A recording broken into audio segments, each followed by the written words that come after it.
Welcome back to the deep dive. So today, our mission is to really analyze this stack of source material we've got. It's all about the on-passive ecosystem, Hmm. and specifically this recently detailed commission structure. It's all explicitly tied back to the vision of Ashmufara. Right. And they really don't hold back in these documents. No, they don't. I mean, the material frames this whole thing not just as, a business model, but really as a path. A path to financial liberation is the term they use. Yeah, liberation. It's strong language. It is. The whole narrative is just Mhm. fascinatingly maximalist, as you said before we started. We're diving into a system that claims it can shatter the chains of limitation. And it does that by blending these two sort of distinct worlds, Yeah. promises of cutting-edge AI on one side, Right, the tech side. and then vocabulary you'd normally hear from motivational speakers or even in spiritual texts on the other. That's a great way to put it. Exactly.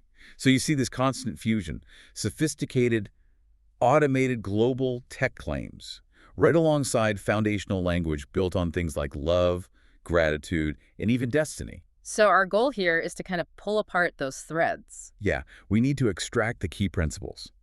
Not just what they claim the system is, but crucially, how they claim it operates to actually deliver this promised liberation. And for you listening, I think the key thing to grasp is how they define that liberation itself.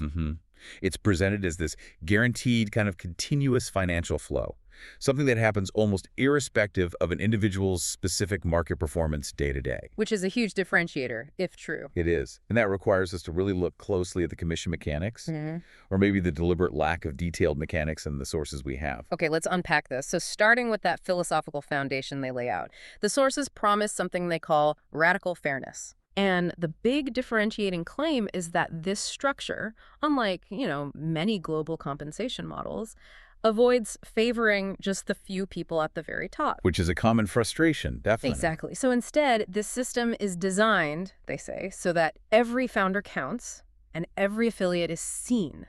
That's the promise. And that's a really powerful promise, isn't it? Especially in today's globally competitive marketplace. The materials really hammer home that the design process, supposedly led by Ashmufara, started not by asking how can we make the most profit, but rather, how can I create a system where everyone wins?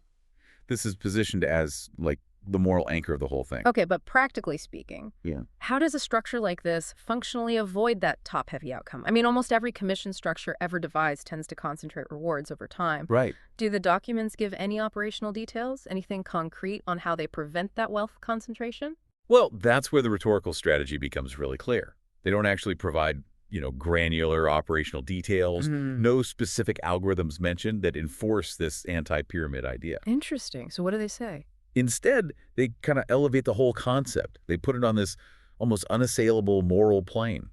They claim the structure is built on love, transparency, and balance, Okay. and that its fundamental design is not to exploit, but to empower. So it's about the intent. I see. And then, by describing the resulting structure as reflecting divine intelligence, which is a phrase they use, Wow. the sources basically establish this philosophical shield. The implication is that the design itself transcends petty human stuff like competition and greed, making it inherently balanced by its very nature. So they prioritize establishing the good intent behind the mechanism over actually explaining the nuts and bolts of the mechanism itself. That seems to be the approach, yes. And that emotional language around the money itself, it's everywhere, isn't it? It really is. Earnings aren't just, dollars and cents. The sources call every single commission gratitude made visible. And even, get this, a thank you note from the universe. It directly ties the financial result to the founder's own belief and conviction. Yeah, and it's quite noteworthy, that direct link they make. Financial reward tied to faith. That's a potentially powerful tool for keeping founders engaged, wouldn't you say? Absolutely. It reframes things like patience and just sticking with it. Right. It makes them moral virtues, not just business necessities. If maybe you receive less than you hoped for, it's not presented as a failure of the system, But maybe. but perhaps just a matter of, well, divine timing, to use their language again. It effectively manages expectations while simultaneously validating the core belief of those long-term founders. Right. Okay. So here's where it gets really interesting, I think. Yeah. Let's talk about the operational engine, the thing supposedly powering this flow of gratitude. Artificial intelligence. Yes, AI, and Yeah. what the materials actually call heart-driven automation. Heart-driven automation. Yeah, that phrase itself perfectly captures that fusion of tech and something else that we keep coming back to. It really does. And when we see a term like that, heart-driven automation, we have to analyze its strategic purpose, right? Mm, Functionally, the benefit they claim is this relentless, around-the-clock value generation. constant operation. Exactly.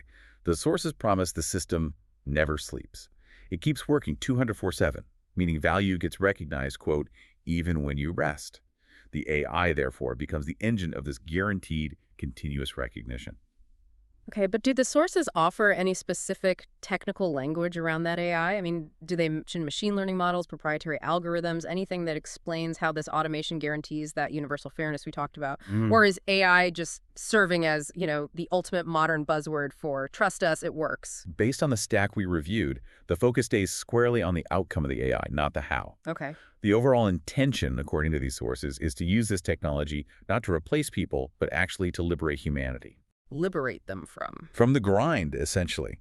They claim the automation is harnessed precisely so that people are freed up to focus on things like passion, family, and community.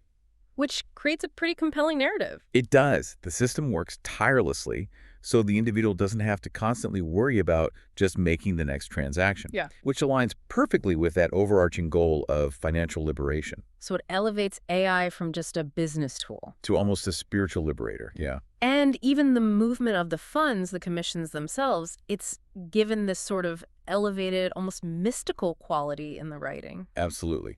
They're described as flowing with purpose, reflecting a ripple of contribution. A ripple. Yeah, and the entire commission process is described as functioning like a river of abundance, which suggests it's not just a traditional payout, but more like a regenerative flowing system. Empowerment with intention, maybe. That's a good way to put it, where the financial flow isn't seen as zero-sum, but more like a nourishing cycle. Yeah. And crucially, this flow is claimed to have a massive global scope, positioning the entire venture as, and these are their terms, a global financial awakening and an example of borderless empowerment.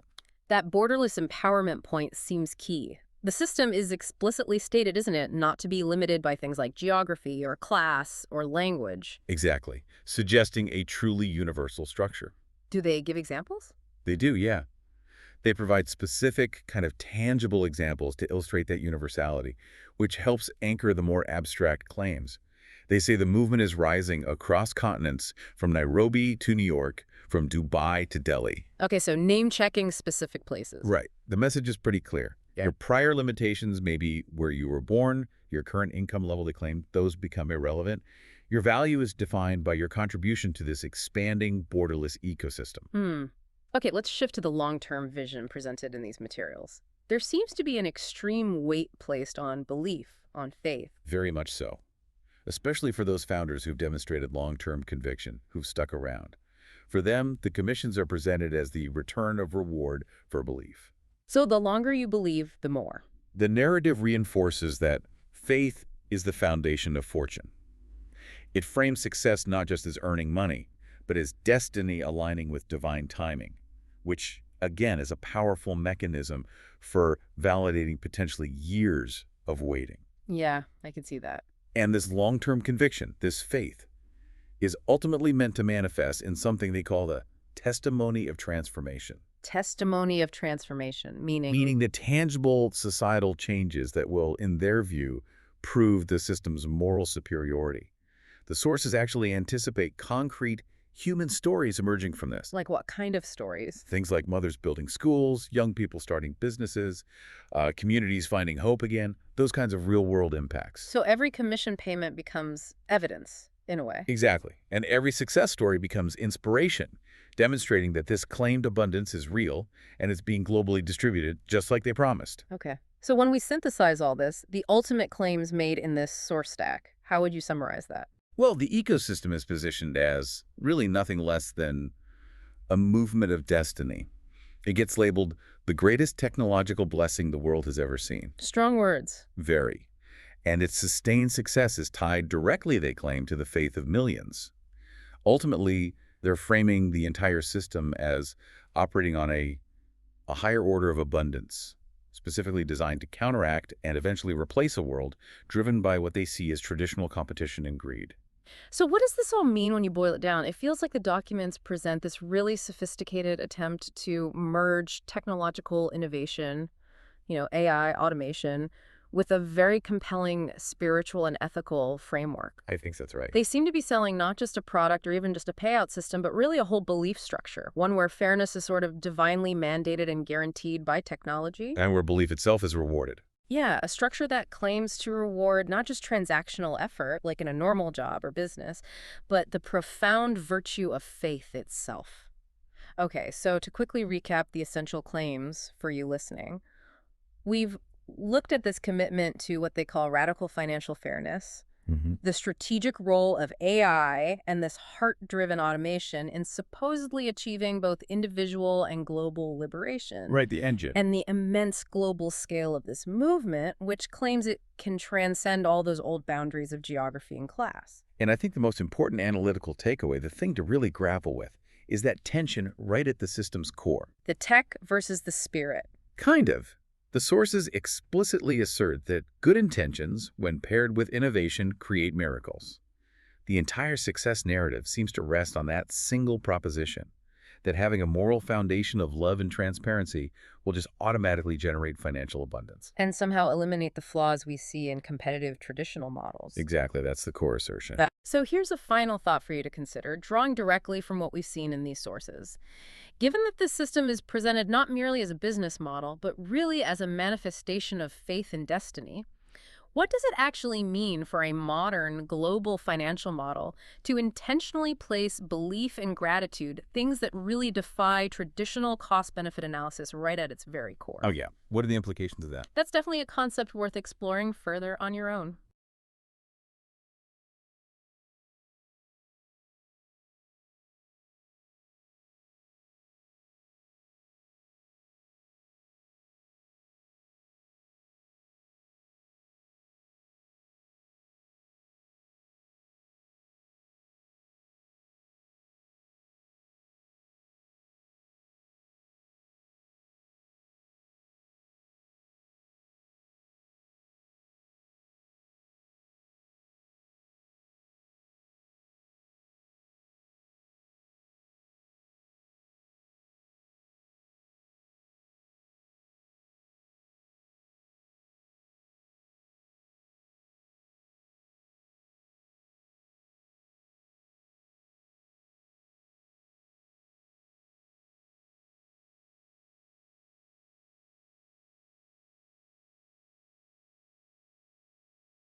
And our mission today is pretty clear.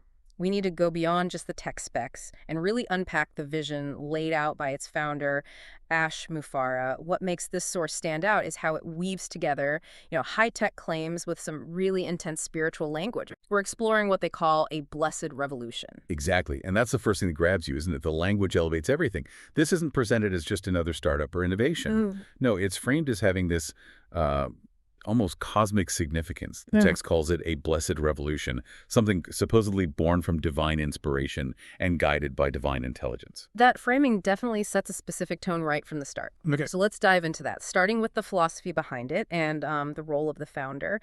The source goes to great lengths to portray Ash Mufarah not just as a CEO, but as the chosen visionary, even a messenger of empowerment. And it claims his leadership is driven by grace, deliberately contrasting it with, the usual narrative of greed in tech. And that immediately sets up this deep moral underpinning for the whole thing. It Yeah. seems like this mandate they talk about is justification for the entire project. The core idea, or claim, is that the system is built to bring about divine justice online. So the goal isn't just profit, it's aligning, and I quote, technology with purpose, profit with compassion. It's presented as a really holistic approach. That's a massive claim. Usually, tech talks about efficiency, scalability, but this source demands this higher moral alignment first. It states Mufareh believes wealth must flow through love, power must serve, and success. That needs to be shared, not hoarded. Yeah, it fundamentally tries to redefine what a company is, or can be. By focusing on these virtues, the source basically positions OnPassive as a moral entity. It even calls it a global ministry of progress multiple times. That's a powerful rhetorical move, suggesting it's inherently ethical, built to help people and spread prosperity. Okay, but let's push on that a bit. Why call it a global ministry? Is that maybe a way to shield it from, say, future regulation? Or is it more about getting users, this global family, to really buy in, feel like they're part of something bigger? I think it probably works on both levels. Rhetorically, claiming a spiritual mission kind of elevates it above typical business criticism, doesn't it? Yeah. And functionally, yeah, it absolutely fosters commitment. If you feel you're part of a purpose-driven movement, not just a customer, you're likely more invested. You're part of a restoration. That makes sense. It sets the stage perfectly for the next part, which is where it gets, well, pretty interesting. How does this divine alignment actually connect to the technology itself? We're moving from the why to the how. And the source keeps blending the tech and the spiritual here. The main claim is that this system runs on divine intelligence, which isn't described like normal processing power, but more like a kind of wisdom integrating heart, mind, and spirit into the actual code. They say every feature operates with a higher vibration, reflecting love, fairness, transparency. A higher vibration in code. That's definitely a unique way to put it. But let's dig into that. The source is careful to distinguish this from regular tech, specifically from artificial intelligence. So what do they say it is, if not AI? They call it actual intelligence, the intelligence of compassion. Mm-hmm. And that's a really crucial point to analyze. It suggests the system doesn't just optimize for results, like normal AI might, but it actively prioritizes ethical outcomes. That's where the spiritual code becomes necessary, structurally. The system is supposedly designed to prevent unfairness and ensure everyone benefits because its core intelligence is compassionate. So it's programmed not just for profit or speed, but for moral balance that creates this idea of AI automation merging with spiritual alignment. Precisely. It's presented as this self-correcting moral ecosystem, a realm of balance. The system itself supposedly rewards giving as much as receiving. It's meant to bless those who contribute rather than just compete.